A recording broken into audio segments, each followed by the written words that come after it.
Assalamualaikum warahmatullahi wabarakatuh.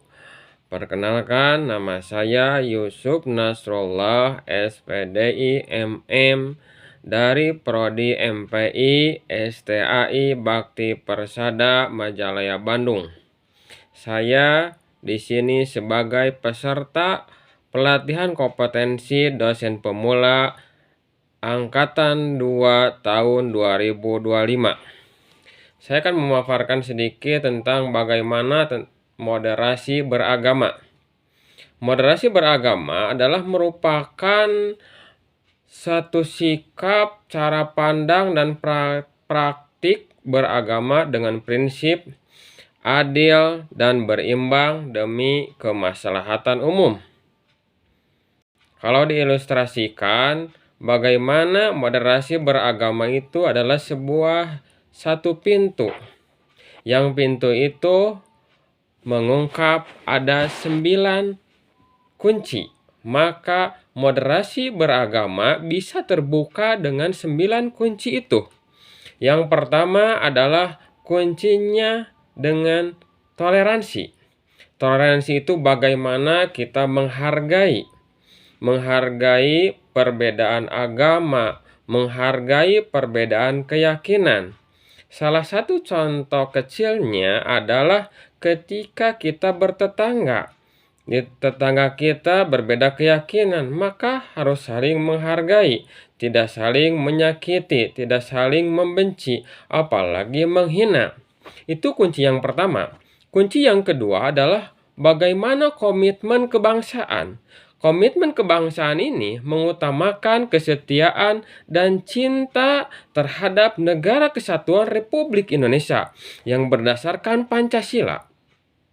Salah satu contohnya adalah bagaimana menghormati simbol-simbol negara lain, begitu juga seperti bendera dan lagu kebangsaan. Atau kalau contoh simpelnya adalah bagaimana anak sekolah itu mengikuti upacara bendera. Terus yang ketiganya adalah bagaimana kunci toleransi beragama itu adalah anti dengan kekerasan. Yang artinya menolong sesama tanpa membedakan agama dan latar belakang. Itu bagaimana juga menolak segala bentuk kekerasan baik fisik ataupun verbal. Dan yang keempat adalah kemanusiaan. Bagaimana kita sesama manusia harus saling tolong menolong dalam kehidupan sehari-hari. Dan yang kelima adalah kemaslahatan. Kemaslahatan adalah menghindari tindakan atau tujuan untuk dalam masyarakat itu saling menghargai, jangan saling memecah belah umat. Bagaimana perbedaan golongan itu sebenarnya menjadikan rahmat bagi kehidupan bertetangga, beragama. Dan yang selanjutnya adalah kunci yang keenam adalah keseimbangan. Bagaimana memperlakukan sesama manusia tanpa membedakan agama, ras, suku, dan lain sebagainya. Yang ketujuhnya adalah bagaimana bersikap adil. Bagaimana menempatkan sesuatu pada tempatnya. Dan yang kedelapannya adalah menghargai tradisi. Bagaimana mengakui dan menerima merawat budaya lokal. Tidak saling menjelekkan, tidak saling menghina, tidak saling mengujar kebencian. Dan juga yang kesembilannya adalah bagaimana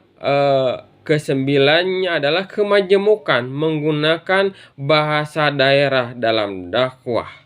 Atau salah satu contohnya ketika hadir di majelis taklim yang memang kebanyakannya umumnya adalah berbahasa Sunda, maka pakailah bahasa Sunda. Begitu juga kalau seandainya nanti pergi ke kota dengan bahasa Indonesia, maka pakailah bahasa Indonesia.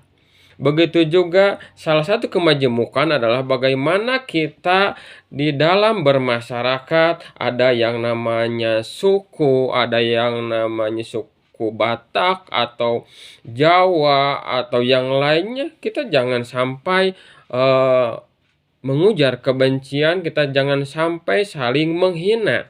Karena dalam agama Islam juga diajarkan bagaimana saling menghormati. Itulah yang namanya moderasi beragama. Maka dari itu, kita sebagai umat muslim, kita sebagai kaum muslim, maka kita harus saling menghargai, kita harus saling menyayangi, menghormati, baik sesama golongannya, ataukah mungkin beda golongan, beda suku, beda ras. Itu adalah salah satu anugerah dari Allah Subhanahu wa Ta'ala. Itu yang bisa saya sampaikan tentang moderasi beragama. Assalamualaikum warahmatullahi wabarakatuh.